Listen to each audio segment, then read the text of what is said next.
la demande de pardon, le fait de demander pardon à Dieu, al-maghfira, eh bien c'est une protection, c'est une préservation. De quoi? Pas des flèches, mais des péchés et du châtiment éventuel divin d'Allah subhanahu wa ta'ala au jour de la résurrection. Donc à travers l'istighfar, tu te prémunis, tu te préserves des péchés et du châtiment d'Allah jalla fi'ula au jour de la résurrection. Donc il est important de savoir que l'istighfar c'est une protection. Donc plus tu dis astaghfirullah, plus tu te protèges et tu te prémunis des péchés et du châtiment, ya Abdallah. Et bien sûr, l'istighfar a de nombreux bienfaits.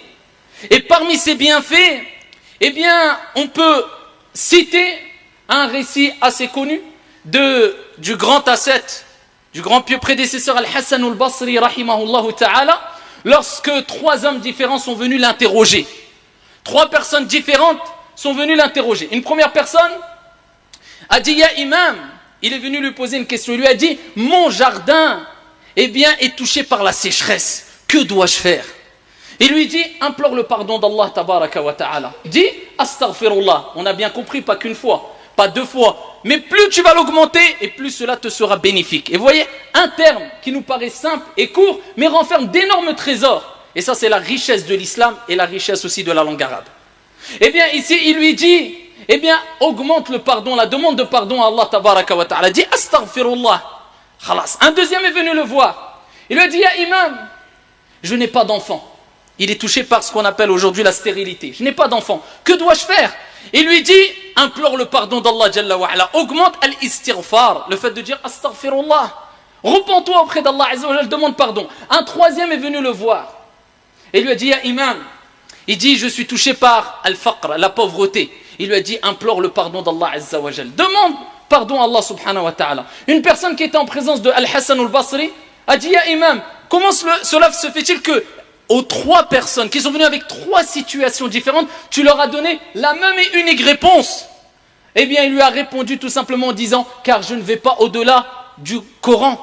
Car Allah subhanahu wa ta'ala a dit dans le Coran al-Karim, فَقُلْتُ اسْتَغْفِرُوا رَبَّكُمْ إِنَّهُ كَانَ غَفَّارًا حِكَايَةً عن نوح alayhi salam. En parlant et en citant ici la situation de Nuh alayhi salam qui lui a dit, et j'ai dit, فَقُلْتُ اسْتَغْفِرُوا, implorez le pardon d'Allah Jalla wa ala, c'est le grand pardonneur. Et quelles sont les conséquences après le fait d'implorer le pardon d'Allah Azza wa Jalla? Allah le cite dans le Coran al-Karim, yursilis samaa alaykum midrara. Il fera descendre du ciel sur vous des pluies abondantes. Ah, réponse au premier qui a dit, mon jardin est touché par la sécheresse. Yursilis samaa alaykum midrara wa yumdidukum bi amwalin. Et ensuite Allah Jalla wa ala dit, et il nous rappelle après l'istighfar, qu'est-ce qu'il y aura? Non seulement il y aura la pluie, et Allah tabaraka wa ta'ala vous comblera de biens, d'argent et de biens de façon générale, et d'enfants. Donc on a la réponse à celui qui a été touché par la pauvreté, les biens, et la réponse à celui qui lui a dit, ya imam, je n'ai pas d'enfant, touché par la stérilité. Et donc on voit ici que l'istighfar nous apporte, eh bien, la richesse par la permission d'Allah Jalla wa ala, provoque eh bien le rizq, la subsistance venant d'Allah subhanahu wa ta'ala, les pluies abondantes, et te permet à toi, mon frère ou toi, ma soeur, si tu es touché par la stérilité, eh bien qu'Allah Jalla wa ala, s'il en décide ainsi, de par cette cause, eh bien Allah subhanahu wa ta'ala t'accordera sûrement un enfant par la cause de l'istighfar, si à la base tu étais stérile. Donc augmente l'istighfar sans jamais désespérer, et en comprenant le sens de l'istighfar. Et en méditant le sens de l'istighfar et savoir que tu demandes pardon à Dieu et que tu as en face de toi un Dieu miséricordieux qui pardonne et qui aime pardonner les péchés.